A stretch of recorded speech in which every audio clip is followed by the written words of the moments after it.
అదయ్యా పశువులు పంట మేసేత్తని చూసుకో. మేనిండే పాపం మోగజీవాలు. అయినా మన ముఖ్యమంత్రి గారు జనాల మీద పడి ఈ 5 సంవత్సరాల్లో మేసిన దానికంటే పెద్ద ఎక్కువేం కాదు కదయా. పొలాలన్నీ పచ్చగొన్నాయి కదా. పొలాలు ఎక్కడ ఉన్నాయా పచ్చగా కనపడడానికి?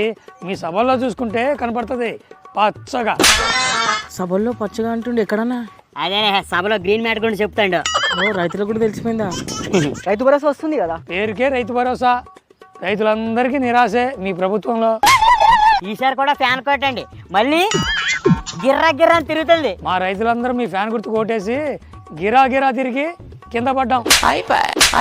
ఈసారి నా ఓటు మా అన్నదాతలకు అండగా ఉండే మా చంద్రన్నకే. రాబోయే మా చంద్రన్న ప్రభుత్వంలో ప్రతి రైతుకి ఏడాదికి 20,000 రూపాయలు ఆర్థిక సాయం అందించబోతున్నాడు. ఇక మా రైతులు తగ్గేదేలే.